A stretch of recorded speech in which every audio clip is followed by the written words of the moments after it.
उत्तर प्रदेश के आगामी विधानसभा चुनाव को लेकर राजनीतिक दल सक्रिय हो चुके हैं, एक दूसरे पर हमला बोलते हुए नजर आ रहे हैं।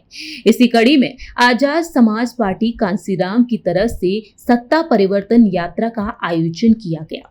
सत्ता परिवर्तन यात्रा को लेकर ऐलान किया गया। आजाद समाज पार्टी के राष्ट्रीय अध्यक्ष और नगीना सांसद चंद्रशेखर आजाद की तरफ से इस दौरान चंद्रशेखर आजाद ने साफ तौर पर दावा किया है, अहम दावे किए हैं कि वह यूपी के कई जिलों से इस यात्रा को निकालेंगे और इसी के साथ साथ विधानसभा चुनाव की तैयारी मजबूती से करते हुए नजर आएंगे।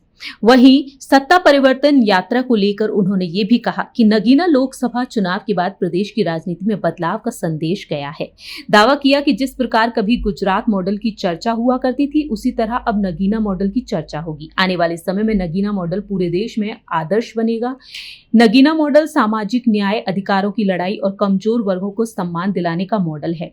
इसे पूरे देश में लागू किया जाए। 12वीं तक मुफ्त शिक्षा, 300 यूनिट बिजली मुफ्त और कर्मचारियों को पुरानी पेंशन का दावा खेला। वहीं चंद्रशेखर आजाद ने साफ तौर पर हमला बोलते हुए कहा, विपक्ष पर लोकतंत्र में किसी भी राजनीतिक दल को जनता के बीच जाने और अपनी बात रखने का अधिकार है।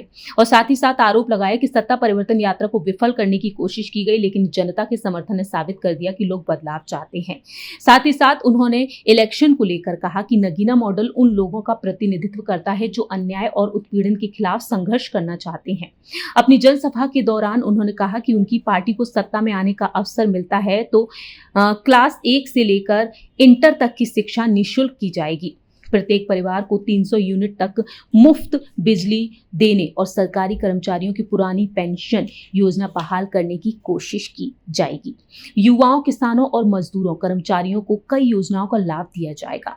इस तरह से चंद्रशेखर आजाद ने ये ऐलान कर दिया है।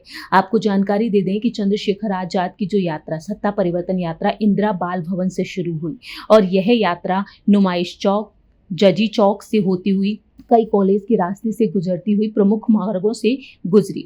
चंद्रशेखर आजाद ने इस यात्रा के जरिए एक बड़ा संदेश दिया है और वह संदेश देते हुए ये कोशिश कर रहे हैं कि अपनी पार्टी को मजबूती से आगे बढ़ाएंगे और इसी के साथ साथ दलित वोट बैंक को साधते हुए नजर आएंगे।